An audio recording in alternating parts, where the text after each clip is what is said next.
Alright, good evening. We're not Joy Division. Let's do something real fast. This lip.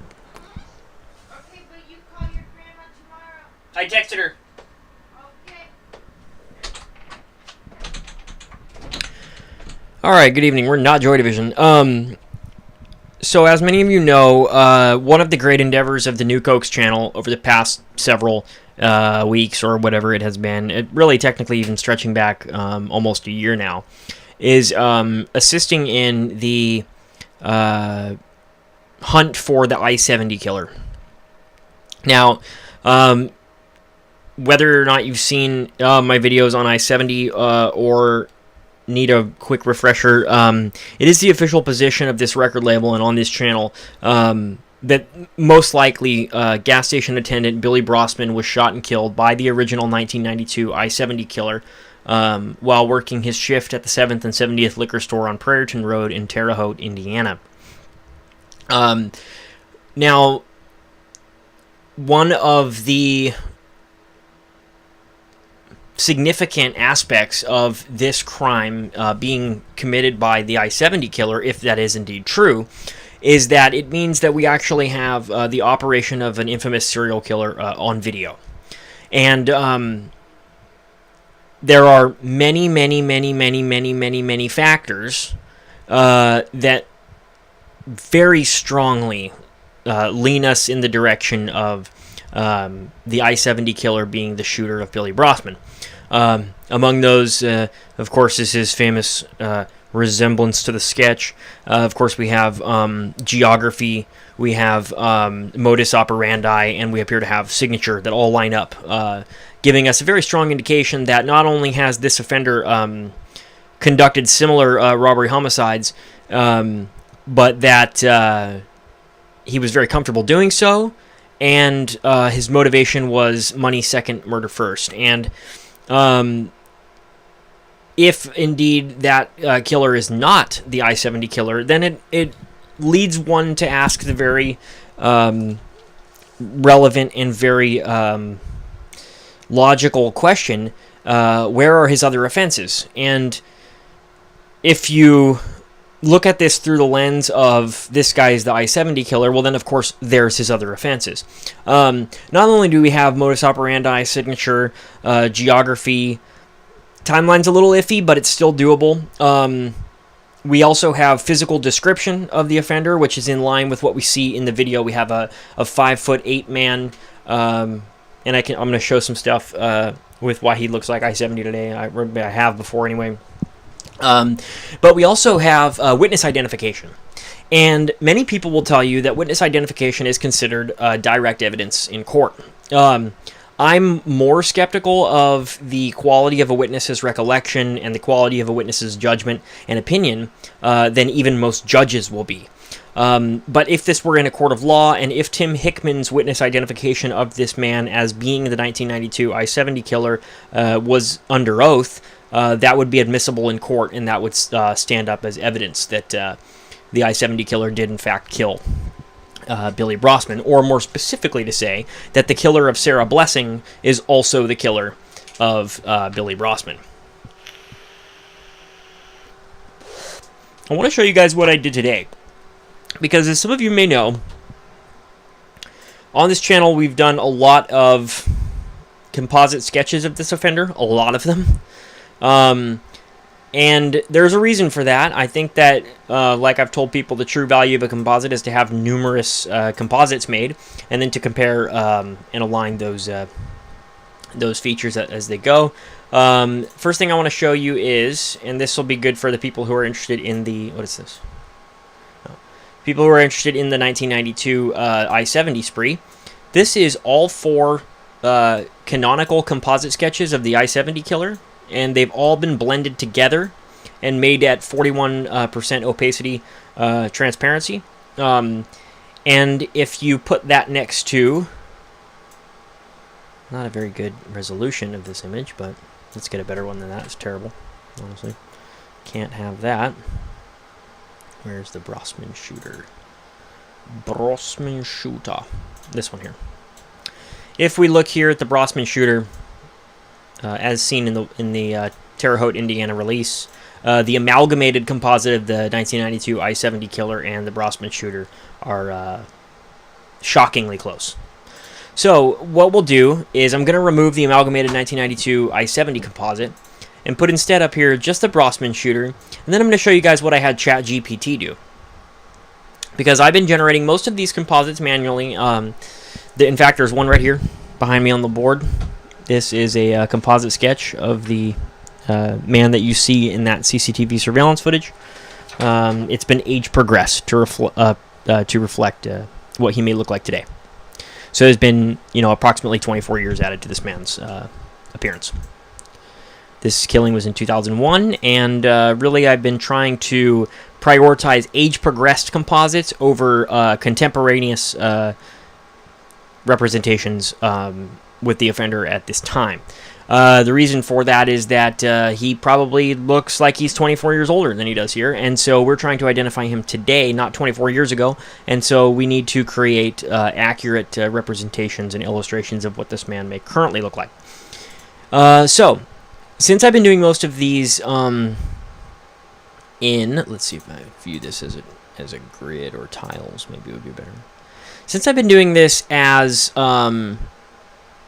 manual, homemade, a person drawing the offender, I wanted to also take a run at just asking ChatGPT to try to create an accurate representation of this man's face as seen in this CCTV footage, and surprisingly, it actually has been pretty good. This is the first one that was created. Let's make that smaller. And I think that there are differences. It's not perfect, and I think really no composite representation of any person really is. But that's the first attempt that it did for us.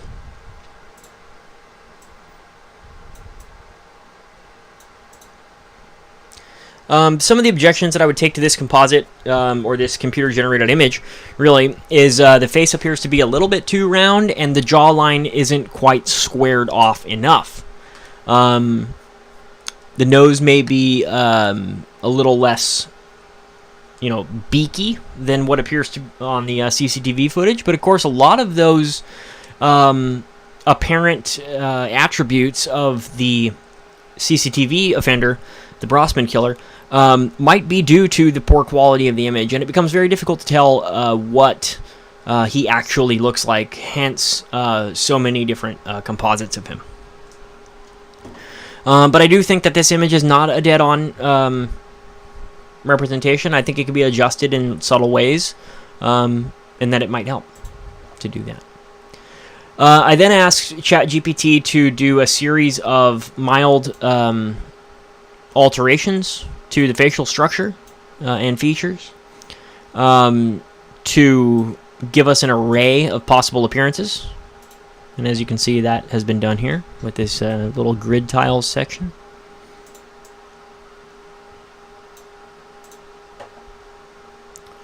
Okay, and then we have... okay, so let's talk about why composite sketches are done. And I don't really know too much about this, really, but, quote, studies have shown that a black and white charcoal type sketch of a person is more effective at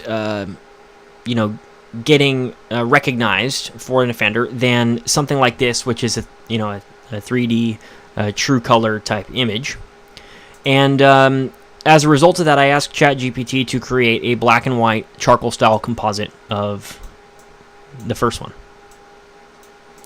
So then you can see that man there.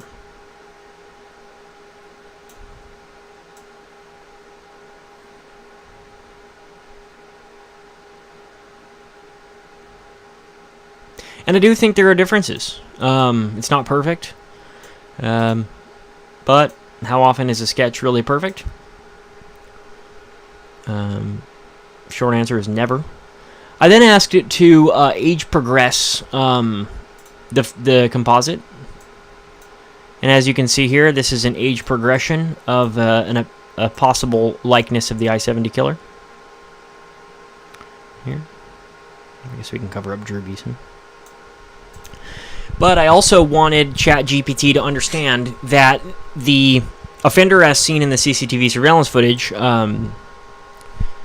may be more bald than this. And so I asked ChatGPT to remove the top of his head, of his hair from his head. And that we have this image here.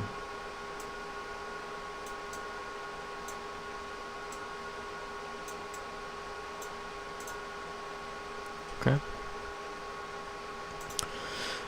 Same as, let's see, same with the black and white composite, charcoal style composite, which you can see here. I'm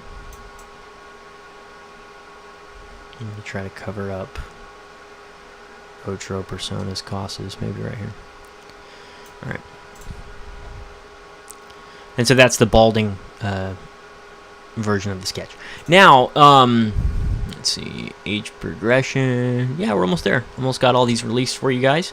And then I'm just going to make each one big so you get it in a nice resolution if you want to screenshot that for investigative or research purposes. Now, this is an interesting one. This is what I call a mirror composite, where because this camera angle is taken from an angle on this guy's face, we can see the right side of his face a little more straight on than the left side of his face.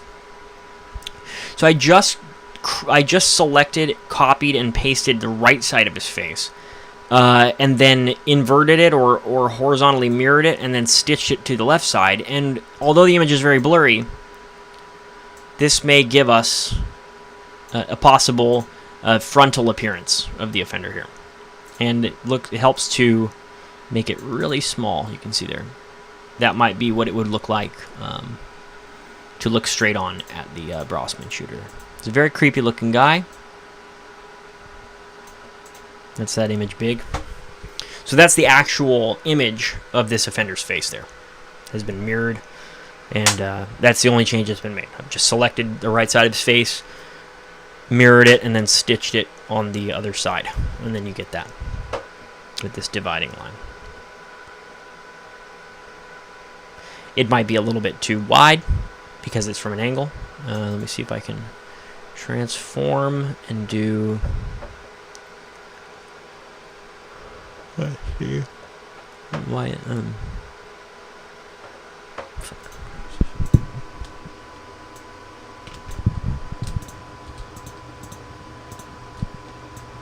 There we go. So if we make that a little thinner, we might have some sort of a rough understanding of what this guy looked like. It's a very blurry image, but it might also help in aiding the creation of further composites. I'll delete that, and then I'm just going to bring each one of these big, and then we're going to close out. I just wanted to showcase all these different possible variations of his appearance here. These ones are all AI generated, and I do still think that there is no substitute for human illustration compared to artificial intelligence. But to just try to clog the record as much as possible with information that might lead to leads, this is that offender in ChatGPT. Close that. Give you the different variations here. If you want to screenshot any of these, edit them, do anything to them that you think might help us get a little closer. See what this guy looks like. That's an age progression. How he might look today. I asked ChatGPT to add 24 years to his appearance, and that's what we got there.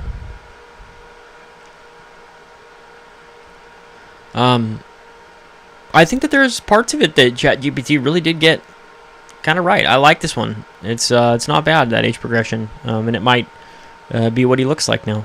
So, or at least close.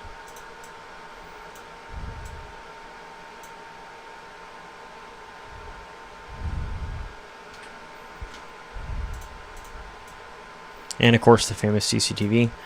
This is the real one that we want people to attempt to recognize. If you know anyone who has been to Terre Haute, Indiana in 2001, looks like that, owned an Irma Worky or any number of those possible leads. If you know anyone that looks like that, just contact the St. Charles, Missouri Police Department. Their number is 1-800-800-3510. Close that. 1-800-800-3510. And the case agent working this case is Detective Rhodes, I-70 killer.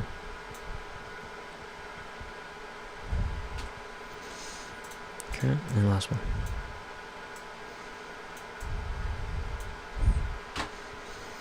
Live from a spinning ball. This has been the most